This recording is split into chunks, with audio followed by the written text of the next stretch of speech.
And I now give the floor to His Excellency Robert Ray, Chair of the Delegation of Canada.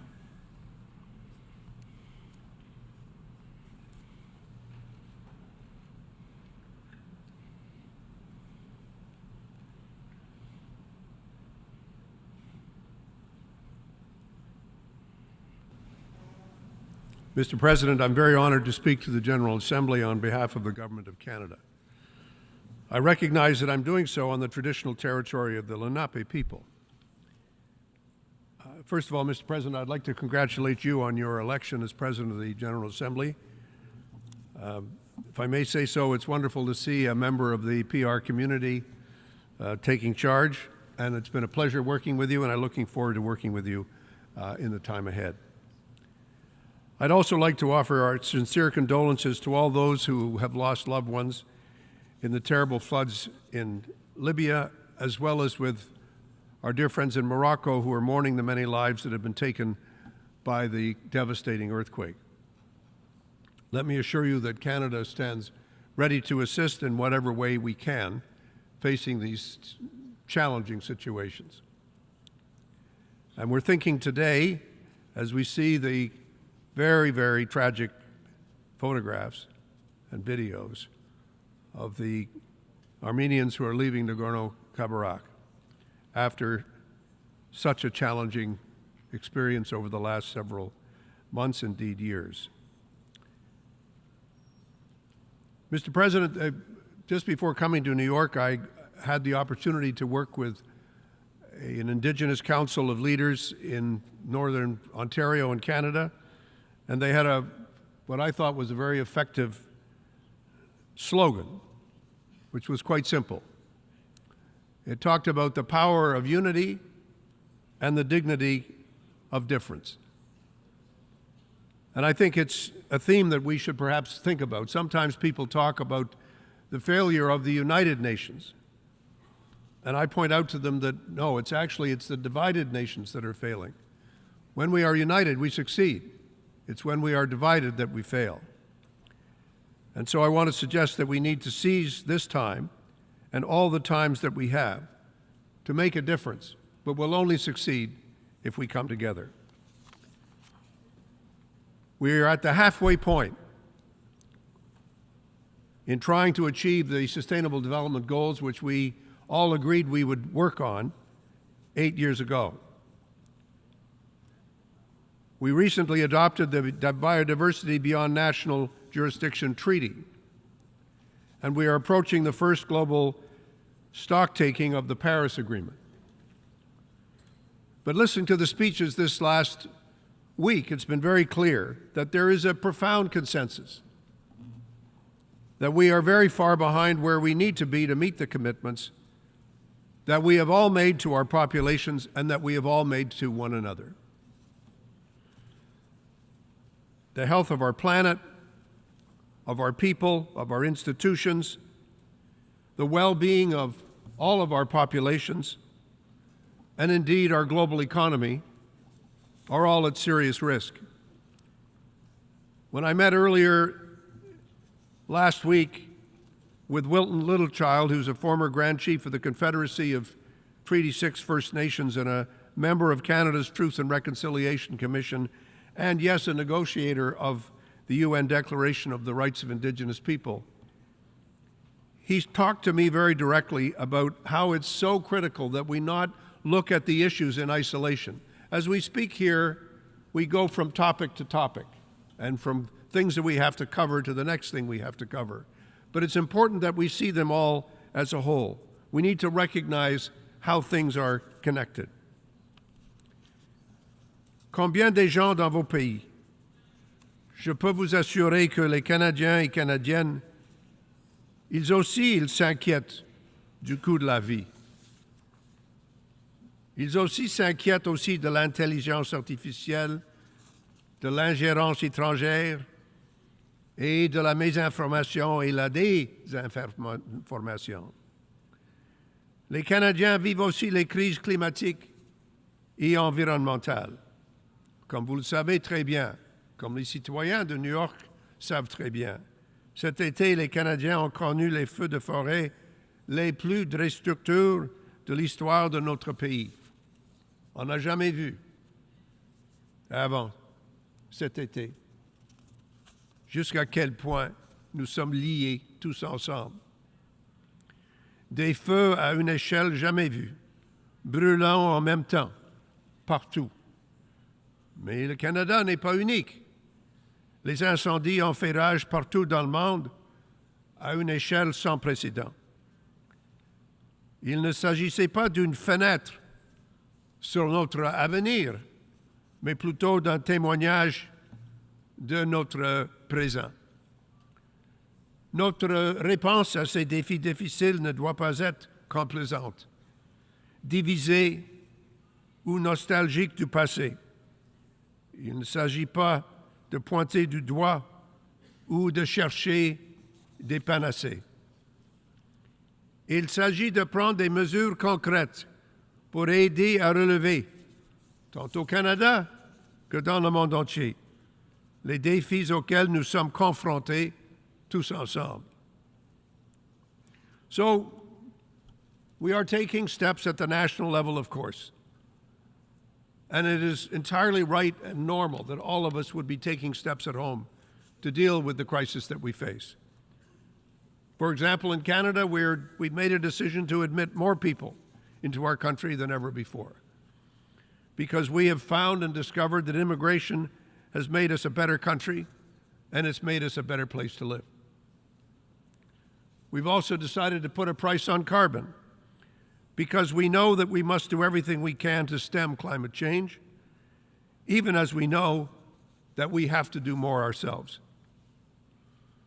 We believe strongly that reducing emissions is a duty that is shared, but so is the need to ensure something else, and that is the access to capital on longer terms and with more favorable rates to help in the green transformation of the global economy.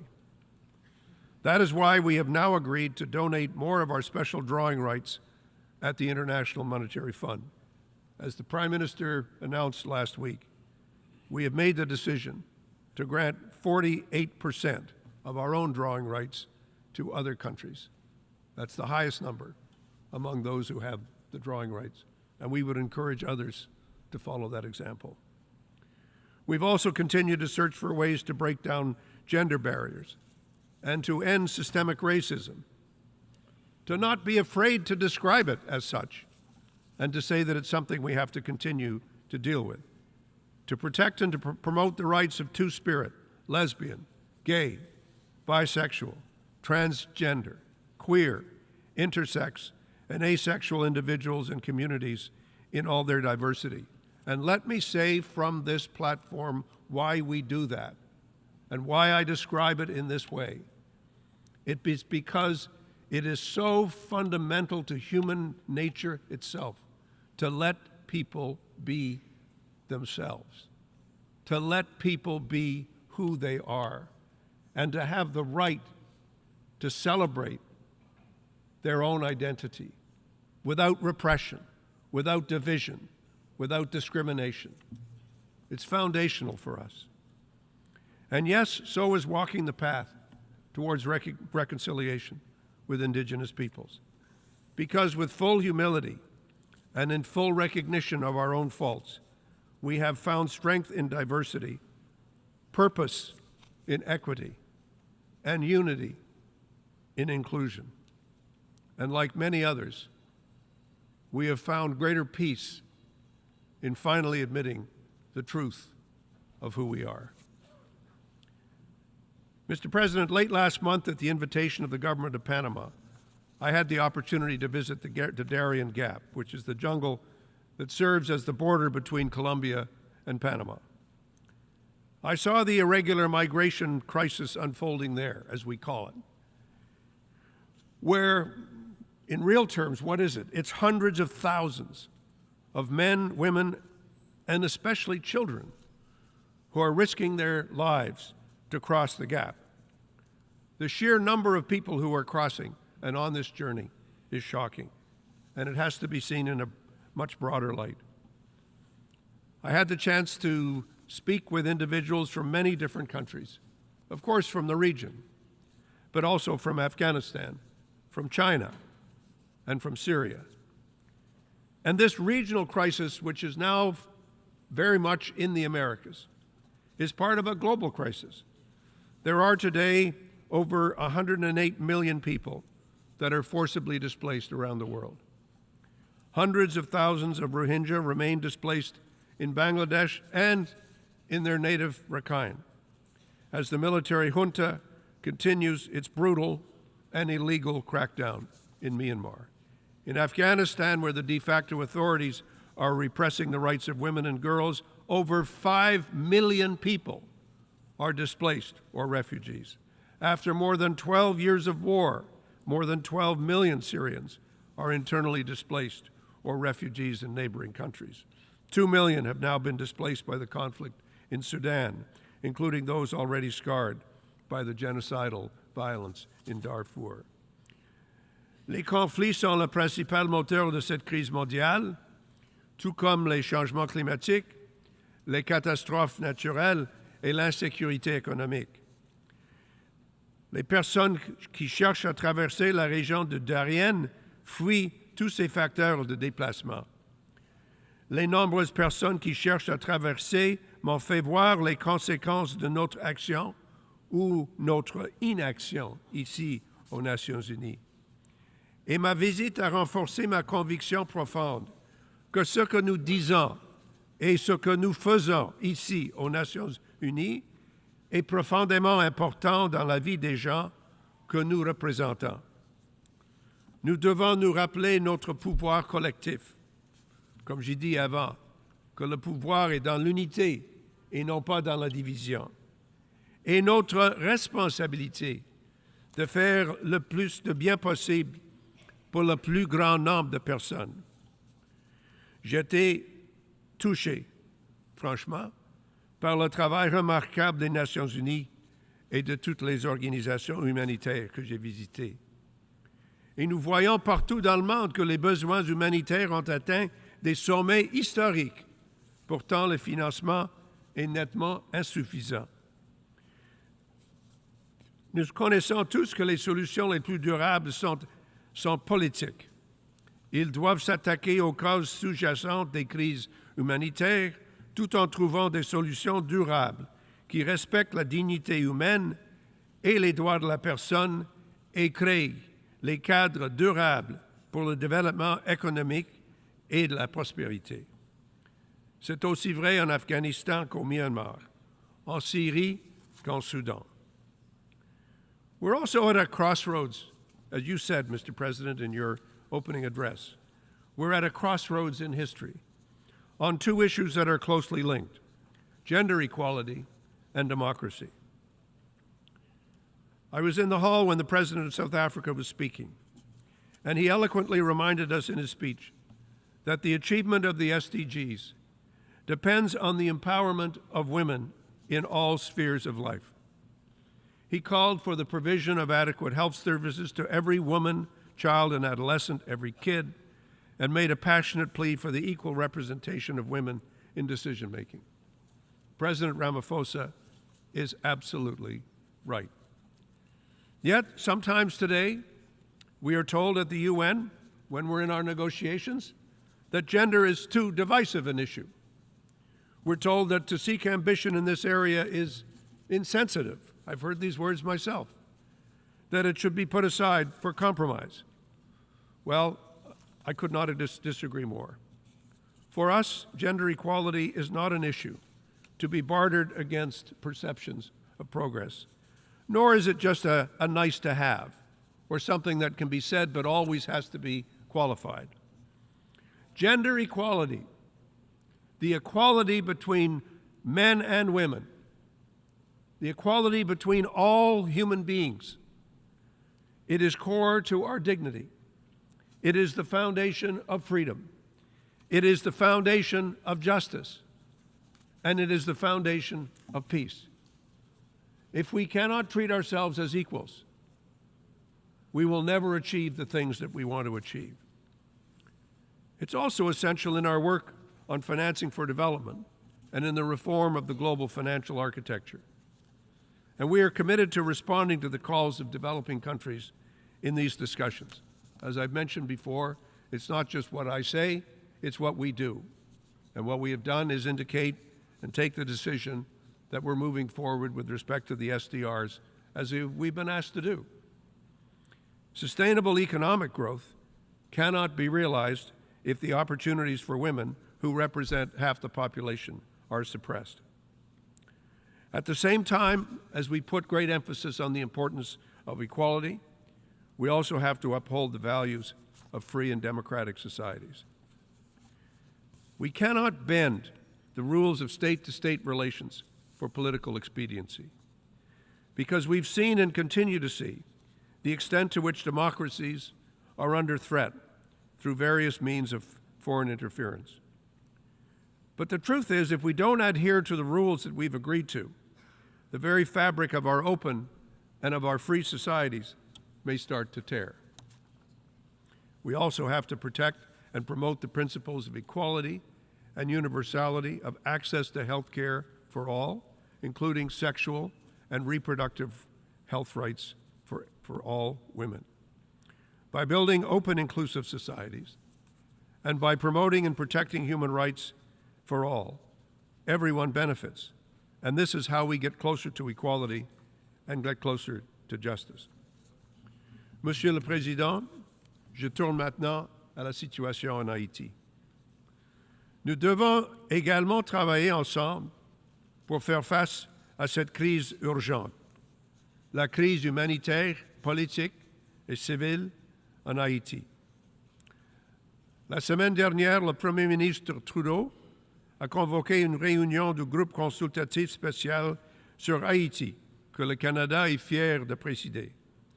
Nous sommes reconnaissants de la participation des dirigeants d'Haïti, des pays des Caraïbes et de bien d'autres. Et j'ai beaucoup apprécié, si je peux dire, le discours qui a été donné ce matin par le ministre des Affaires étrangères de la Jamaïque.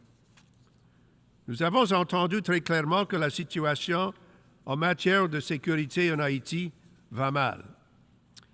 Le viol est systématiquement utilisé comme arme, la violence, la corruption et l'impunité sont la norme. Alors, nous appuyons sans réserve l'intensification des efforts déployés par le Conseil de sécurité des Nations unies pour régler la situation en priorité.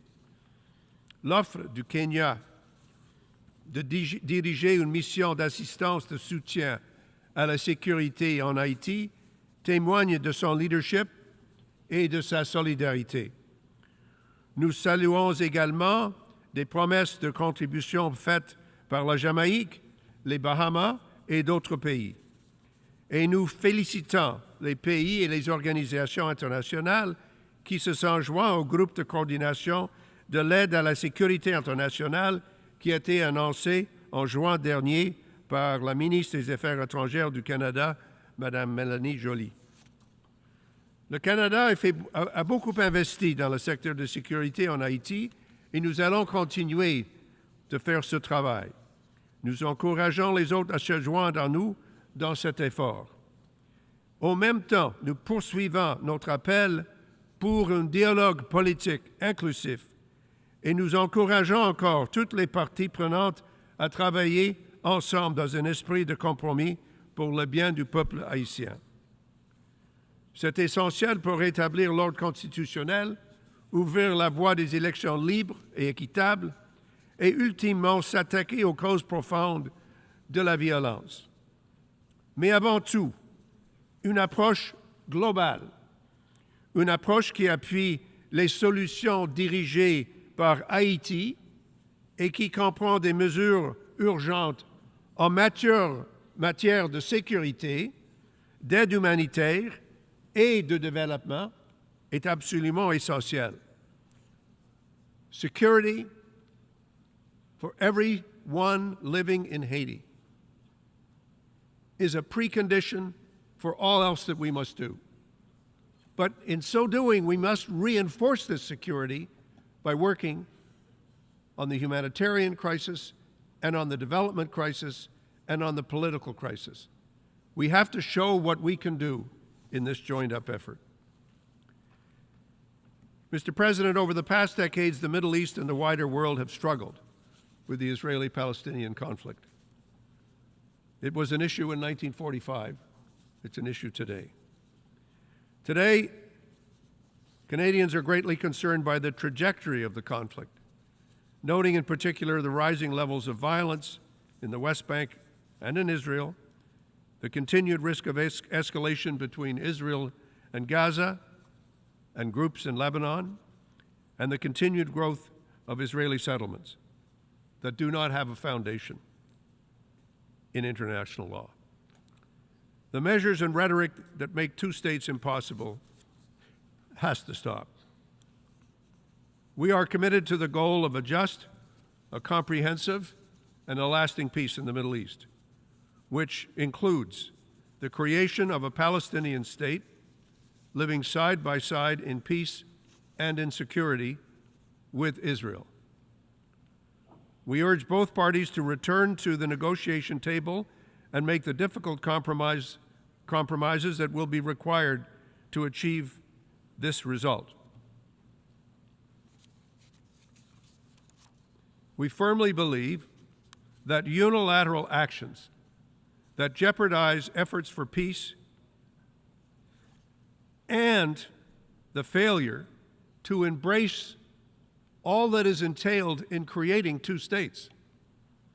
Two states not that are bickering and at war and fighting each other, not that are threatening each other, but two states that are living in peace, in mutual recognition, and with this concept of the dignity of difference. Unless we get there, we will only have deeper conflict, and this has to be avoided. Monsieur le Président, le chemin que nous emprunterons ensemble à ce carrefour de l'histoire va déterminer l'avenir de notre organisation, et il aura une incidence dans la vie de tous nos concitoyens. Nous avons vu le pouvoir de veto des membres permanents du Conseil de sécurité utilisé pour empêcher le Conseil de réagir aux atrocités et aux agressions. Nous appuyons l'autolimitation du veto par tous ces membres permanents dans les situations où des civils risquent de commettre des crimes atroces.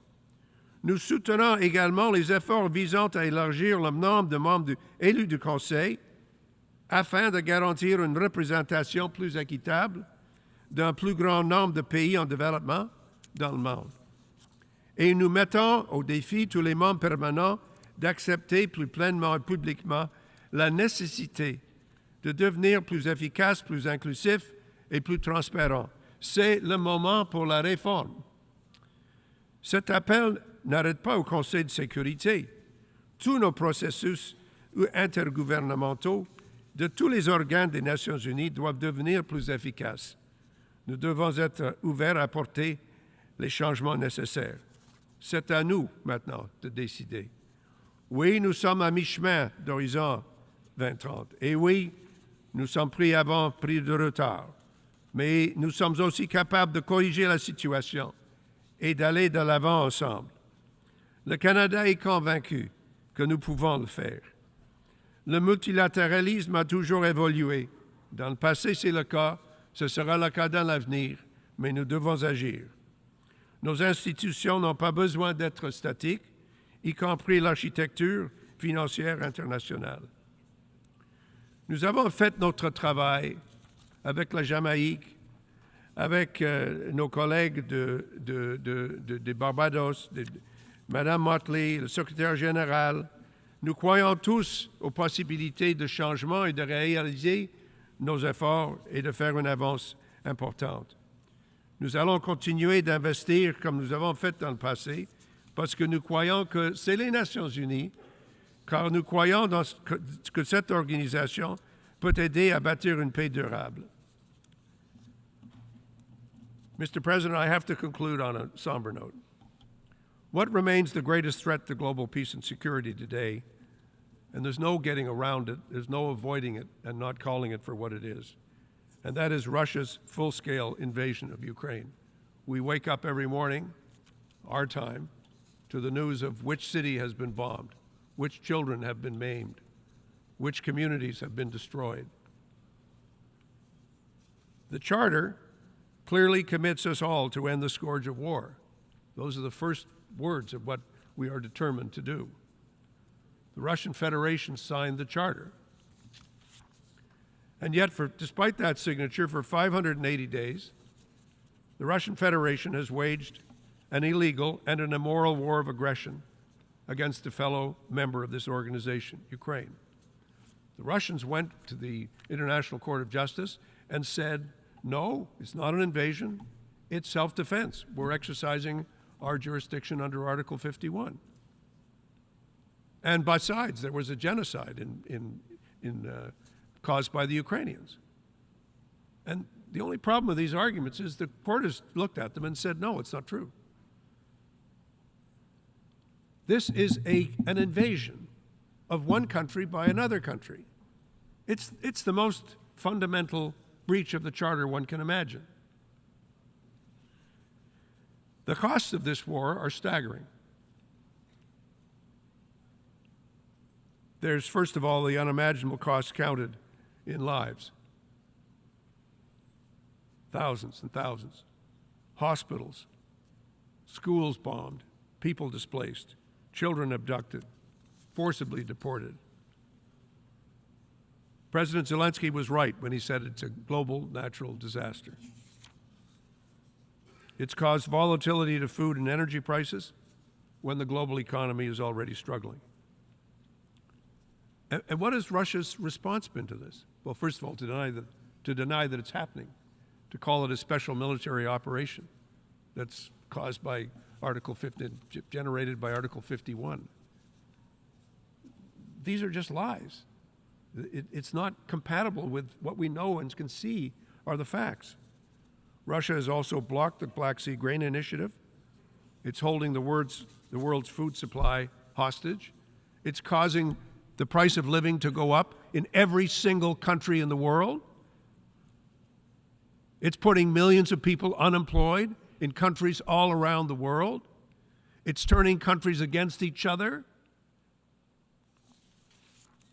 We have to realize Russia does not have the best interests of any of us in mind. And we simply cannot allow President Putin and his enablers to pretend the charter doesn't exist, to make a mockery of this foundational law in the relationships between us. Truth is, Russia has committed a terrible aggression. It is committing a terrible aggression each and every day. We have a report earlier this week that tortures are being committed as a matter of state policy. And we believe Russia has to be held accountable. And we are determined to see justice served. Canada welcomes the indictments by the International Criminal Court against President Putin and his Commissioner for Children's Rights, because we believe that no one is above the law. But what has the Russians done even this week? This week, they've issued arrest warrants against three senior officials and judges of the International Criminal Court. The president of the International Criminal Court, who speaks from this dais every year, describing the work of the court, is under an arrest warrant from the Russians. Imagine what it would be like that we live in a world where, imagine in everyone's country, if some criminal who's charged says, well, that's fine, I'm just going to take out the Chief Justice. These are terrible things.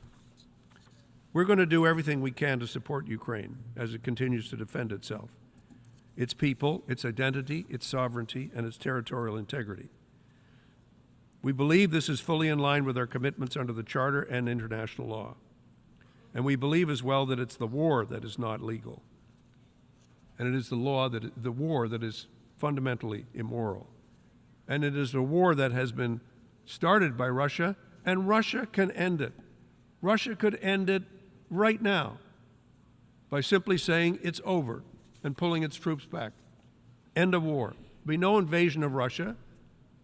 It's over. Peace would come. People say they want peace. Tell that to the Russians. They're the ones who can create peace with a snap of a finger. So So let me go back to where I started, Mr. President, just to say, we must to seize the time that we have to make a difference. Nous devons saisir les opportunités qui existent et qui sont devant nous pour faire la différence. We have to find within ourselves the ability to create unity where there is division. We have to find inside ourselves the capacity to recognize the importance of accepting differences.